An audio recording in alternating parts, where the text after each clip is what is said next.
Hello, my dear friends and my dear friends. I hope you are doing very well. This is Mithilesh Vishwakarma, and I welcome you all to my YouTube channel, VSM Academy, The Spirit of Education. Guys जो आज का मैं video बनाने वाला हूँ, ये video आपका commerce section के लिए है, मतलब कॉमर्स के बच्चे ऑलरेडी जितने भी मैंने वीडियोस बनाए वो साइंस के लिए।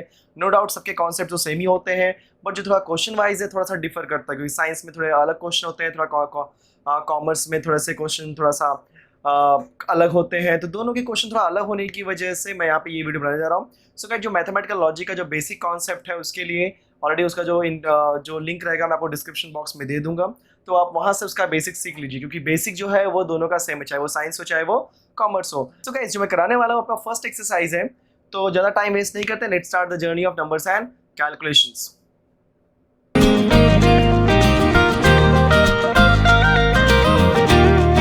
सो गाइज ये है आपका first exercise, and first exercise में लगभग आपके मोर देन 20 सम्स हैं, बट इतना भी नहीं है कि आप नहीं कर सको, लगभग 25-26 सम्स हैं। एंड वो जो सारे सम्स है जो आज कराने वाला हूँ, राइट ना, सारे नहीं कराऊंगा, कुछ ही कराने वाला हूँ। सो ये जो आपका फर्स्ट एक्सरसाइज है, आपका फर्स्ट एक्सरसाइज सिर्फ और सिर्फ क्या है, आपका लॉजिकल स्टेटमेंट क्या और उसके ट्रुथ वैल्यू के ऊपर है। तो ऑलरेडी मैंने एक्सप्लेन किया हुआ है कि लॉजिकल स्टेटमेंट होता क्या है। So statement which is either true और false but not both is known as logical statement. तो कोई भी ऐसा स्टेटमेंट या कोई भी ऐसा सेंटेंस जिसकी वैल्यू या तो होगी ट्रू या तो होगी फॉल्स, बट दोनों साथ में नहीं हो सकती, या तो होगी ट्रू या तो होगी फॉल्स, तभी आप उसे बोलोगे लॉजिकल स्टेटमेंट, अदरवाइज नहीं बोलना है। फिर मैंने आपको उसके अंदर एक्सप्लेन किया था इंट्रोगेटिव सेंटेंसेस क्या होते हैं, जो आपका आया था इंपरेटिव सेंटेंसेस क्या होते हैं, देन उसके बाद आपका था एक्सक्लेमेटरी सेंटेंसेस, उसके बाद आता ओपन सेंटेंसेस। Clear guys? तो इंट्रोगेटिव बोल दिया मतलब क्वेश्चंस, इंपरेटिव बोल दिया मतलब आइदर ऑर्डर और रिक्वेस्ट, और फिर मैंने बताया था आपका एक्सक्लेमेटरी एंड बाद में आता ओपन। तो वन बाय वन सारी चीजें मैं स्टार्ट करता हूँ।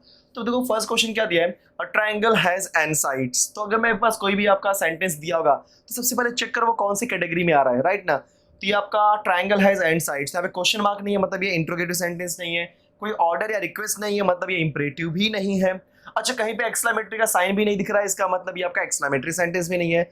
अब यहाँ पे स्पेसिफाई किया है कि a triangle has n sides, मतलब ये ओपन सेंटेंस भी नहीं है। अगर ये चार कैटेगरी में नहीं आ रहा है, मतलब yes it is a logical statement, it is a logical statement. तो क्वेश्चन यहाँ पे क्या है कि आप पहचानो ये लॉजिकल स्टेटमेंट है कि नहीं है, और पहचानने के बाद अगर वो लॉजिकल स्टेटमेंट होता है तो आप आंसर दो कि वो ट्रू है कि फॉल्स। तो गाइस अब मैं इसकी निकालती हूँ ट्रुथ वैल्यू। तो इसका ट्रुथ वैल्यू होगा, जरा ध्यान देना सब लोग, जो ट्रुथ वैल्यू होती है हमेशा आइदर हम लोग ट्रू लिखते हैं तो फॉल्स लिखते हैं। आप पूरा ट्रू लिखो या पूरा फॉल्स लिखो या शॉर्ट फॉर्म में टी और एफ लिखो, दोनों का मीनिंग क्या है, सेम। बट जो आपका कॉन्सेप्ट है उसके हिसाब से आप सिर्फ और सिर्फ क्या लिखो, सिर्फ और सिर्फ क्या लिखो आप, true and false, that's it. So triangle has n sides. तो ट्रायंगल में बोलो कितने साइड्स होते हैं, 3 साइड्स, और यहाँ पे क्या बोल रहा है एन, मतलब ये गलत बोल रहा है, तो ट्रुथ वैल्यू यहाँ पे क्या होगी, बोलो false. Easy, perfect. He is an actor. अब यहाँ पे अगर बोलता Shahrukh Khan is an actor, confirm, इसका मतलब यहाँ पे ये होता है मैंने स्पेसिफाई किया, हाँ ये पर्सन एक्टर है, बट यहाँ पे मैंने स्पेसिफाई किया क्या, नो। अगर मैंने स्पेसिफाई नहीं किया है मतलब what, it is open sentence. अगर ये ओपन सेंटेंस है मतलब क्या हो जाएगा, yes it is not a logical statement। easy, perfect। अब बाकी जो है उसके मैं सो आई थिंक गाइस आपको लिखने आ गया है। अब जहां पे लिखने आ चुका है इसका मतलब आगे के सम्स में आपको लिखना नहीं सिखाऊंगा, सिर्फ और सिर्फ हम लोग डिस्कस करते हैं एग्जैक्टली कहां पे है। तो फर्स्ट क्वेश्चन है आपसे, थर्ड क्वेश्चन पे क्या दिया है, the sum of interior angles of a triangle is 180। तो ना ही आपका कोई क्वेश्चन है, ना ही ऑर्डर रिक्वेस्ट है, ना ही कहीं पे एक्सक्लेमेटरी का सिंबल दिख रहा है, और ना ही ओपन सेंटेंस, यहाँ पे सब कुछ स्पेसिफाई किया गया है। तो गाइस इस क्वेश्चन के अंदर आप क्या देखोगे कि जो आपका इंटीरियर एंगल होता है किसका, ट्रायंगल का, सबको पता है कि ट्रायंगल के सारे एंगल को जब आप ऐड करते हो तो आंसर क्या मिलता है, 180, और यहाँ पे क्या बना 180, इसका मतलब yes it is a logical statement and answer is true, it's truth value is true. You are amazing, यहाँ पे क्या दिया, एक्सक्लेमेटरी साइन, एक्सक्लेमेटरी साइन दे दिया, मतलब yes it is not a logical statement, आपका लॉजिकल स्टेटमेंट नहीं है। Please grant me a loan, मैंने आपसे रिक्वेस्ट किया है, राइट ना, तो ऑर्डर या रिक्वेस्ट आ गया मतलब it is what, imperative sentence. तो आप रीजन क्या दोगे, it is an imperative sentence, therefore it is not a logical statement. Clear? Next one, root of -4 is an irrational number. ठीक है, एक चीज आप याद कर लो, रूट के अंदर कहीं पर भी माइनस आ गया, ठीक है, तो वो कोई भी नंबर कैसा नंबर होता है, इमेजिनरी नंबर, यस। तो रूट के अंदर माइनस आ गया, मतलब ये कौन सा नंबर है आपका? Imaginary number. बट ये आपका रूट के अंदर -4 इमेजिनरी होता है, बट ये क्या बोल रहा है? इरेशनल। इसका मतलब ये गलत बोल रहा है। सो कहने का मतलब it is a logical statement, but answer is false. Perfect. x square minus 6x plus 8 equal to 0 implies x equal to -4 और x equal to -2। अब यहाँ पे क्वाड्रेटिक ध्यान रखना गाइस, जब कभी भी आपको इक्वेशन देगा तो किसी भी इक्वेशन को स्टेटमेंट होने के लिए उसके वेरिएबल की वैल्यू होना चाहिए। अगर कोई भी आपका इक्वेशन स्टेटमेंट तभी होता है जब उसकी वेरिएबल की वैल्यू होगी। अगर वेरिएबल की वैल्यू नहीं होगी तो आपका स्टेटमेंट नहीं होगा। ऐसे इसको हम लोग क्या बोलते हैं? Open sentence. ओके, सो कहने का मतलब जब मैं इसके अंदर वैल्यू पुट करता हूँ तो एक बार हम लोग ये पहली बात तो ये आपका इक्वेशन दिया, इक्वेशन में वेरिएबल दे दिया, मतलब ये स्टेटमेंट तो हो गया है, बट चेक कर लेते हैं ट्रू है कि फॉल्स। जब मैंने -4 पुट किया तो बोलो क्या आएगा? -4 का स्क्वायर प्लस 16, 6 इंटू -6 और यहाँ पे -4 है तो -6 इंटू -4 इज +24, 16 + 24 + 8, 0 तो नहीं आने वाला है। परफेक्ट। अब -2 के लिए चेक कर लेते हैं। -2 का स्क्वायर 4, -6 2 12, दैट मीन्स +12 + 8, तो यहाँ पे भी 0 नहीं आ रहा है। सो मेरे कहने का मतलब यहाँ पे है कि जब मैंने x = -4 x = -2 पुट किया तो ये आपका लेफ्ट हैंड साइड और राइट हैंड साइड इक्वल नहीं आ रहा। अगर आपका left hand side right hand side equal आया होता तो आंसर ट्रू होता, बट यहाँ पे नहीं आ रहा है, मतलब आंसर क्या होगा? Yes, false. Next question. So did you eat lunch yet? तो आप क्या बोलोगे? नो डाउट यहाँ पे क्वेश्चन मार्क है। क्वेश्चन मार्क मतलब ये कौन सा टाइप का सेंटेंस हो गया? इंट्रोगेटिव। अगर ये इंट्रोगेटिव हो गया मतलब it is not a logical statement, ये आपका स्टेटमेंट नहीं है। So guys question number 9, question 9 क्या बोला? Have cup of cappuccino. तो यहाँ पे जो आपका have a cup of cappuccino यहाँ पे स्पेसिफाई नहीं किया किसको पूछ रहा है। जिससे क्या बोला? Have a cup of cappuccino, मतलब ये कौन सा टाइप का सेंटेंस हो गया? Open sentence. अगर आपका स्पेसिफाइड नहीं मतलब क्या होगा? Open sentence. तो एक तरह से क्या होगा? It is not a logical statement. अब आते हैं इक्वेशन के ऊपर। अब आपका इक्वेशन यहाँ पे क्या दिया बच्चों? x + y का whole square is equal to x² + 2xy + y² for all x, y belongs to real number. तो यहाँ पे जो मेरे पास वेरिएबल है xy की वैल्यू यहाँ पे दी गई क्या? रियल नंबर, मतलब यहाँ पे वैल्यू तो दी गई है।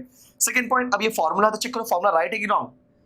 तो आपका x + y का स्क्वायर क्या होता है? x² + 2xy + y², मतलब फॉर्मूला तो राइट है। अगर फॉर्मूला राइट है मतलब आप कोई भी वैल्यू पुट करोगे x और y के प्लेस पे आंसर सेम ही आने वाला है, क्योंकि आपने फॉर्मूला सीखा हुआ है। तो इसका आंसर क्या होगा बोलो? True.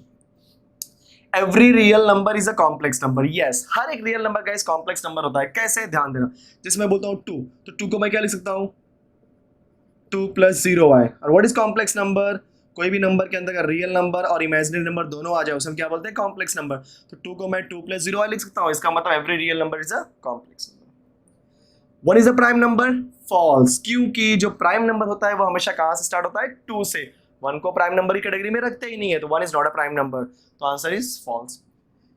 With the sunset the day ends. सही बात है, सनराइज होता है तो जो आपका डे स्टार्ट होता है, और सनसेट पे आपका डे क्या होता है? एंड होता है। Answer is true. 1 factorial 0 false, 1 factorial 1 होता है। Confirm. Pi is an irrational number? Yes, true, क्योंकि पाई की वैल्यू हमेशा क्या होती है? आपको पता होगा पाई की वैल्यू। तो पाई आपका इरेशनल नंबर होता है। क्यों इरेशनल नंबर होता है? ध्यान देना, कोई भी नंबर जो कि अगर रहेगा नहीं रिकरिंग और ना ही रहेगा नॉन रिकरिंग। अब रिकरिंग और नॉन रिकरिंग क्या होता है? जैसे मैं आपको बोलूं 1.66666, मतलब ये 6 आपका फिनिश ही नहीं हो रहा है, उसे हम क्या बोलते हैं? रिकरिंग। नॉन रिकरिंग बोले मैंने बोलते हैं 1.5, मतलब आपने डिवाइड किया और आंसर वहीं पे खत्म हो गया। या तो वहीं पे फिनिश हो जाए या आपका फिनिश ही ना हो, मतलब एक पर्टिकुलर नंबर पे वो रिपीट होता रहे, उसे हम क्या बोलते हैं? रिकरिंग। और फिनिश हो जाए मतलब नॉन रिकरिंग। तो जो आपका इरेशनल नंबर होता है वो ऐसा नंबर होता है जो कि ना ही रिकरिंग होता है और ना ही नॉन रिकरिंग। तो पाई ऐसा नंबर है जो कि क्या है बच्चों? ना ही रिकरिंग और ना ही नॉन रिकरिंग, इसलिए इसको हम क्या बोलेंगे? Irrational number. तो answer is true. So guys next question, question number 16, it may rain today. अब इट मे रेन टुडे की बात करेंगे, मतलब ये आपका तरह से ओपन सेंटेंस है, क्योंकि यहाँ पे स्पेसिफाइड ही नहीं एग्जैक्टली टुडे मतलब कौन सा डे, राइट ना? तो एग्जैक्टली यहाँ पे स्पेसिफाइड नहीं है, मतलब ये क्या हो जाएगा? It is not a logical statement. यहाँ पे इट मतलब कुछ भी स्पेसिफाई नहीं किया गया, इसलिए हम इसे क्या बोले? Not a logical statement. 2 is the only even prime number? Yes, answer is true. कैसे? क्योंकि 2 आपका इवन भी होता है, 2 आपका प्राइम भी होता है। इवन और प्राइम का डेफिनेशन पता होना चाहिए। तो इवन क्या होता है? ऐसा नंबर जो 2 से डिवाइड हो, बराबर। 2 तो 2 से डिवाइड होता है। प्राइम नंबर ऐसा नंबर जो खुद से डिवाइड हो या 1 से डिवाइड हो। 2 खुद से डिवाइड होता है, मतलब 2 से डिवाइड होता है, 1 से। और किसी नंबर से होता है क्या? नहीं। जैसे मैं बोलता हूँ 3 आपका प्राइम है बट इवन नहीं, क्योंकि 2 से डिवाइड नहीं होता।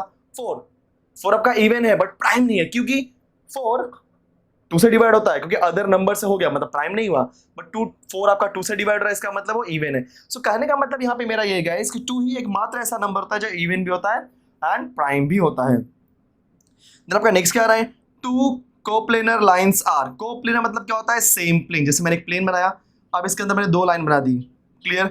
अब ये दो लाइन क्या होगी, या तो पैरेलल है तो इंटरसेक्टिंग। बात सही है, कैसे, क्योंकि जब कभी भी एक प्लेन के अंदर दो लाइन है तो या तो वो इंटरसेक्ट करेंगे या तो पैरेलल, इसके अलावा कुछ भी पॉसिबिलिटी नहीं है, आप सोच के देख लो। सो कहने का मतलब बंदा सही बोल रहा है, तो आंसर इज ट्रू।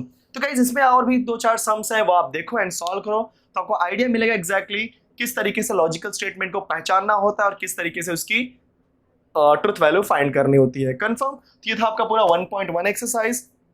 आप अपनी बुक पे ये पूरा नोट डाउन कर लो और बाकी के सम्स भी आप इसे सॉल्व करो। थोड़ा सा सीक्वेंस आगे पीछे हो सकता है बट उससे फर्क नहीं पड़ेगा, आपको मेन क्वेश्चन से मैटर करता है कि क्वेश्चन को किस तरीके से हैंडल करना है और किस तरीके से उन्हें सॉल्व करना है। कंफर्म।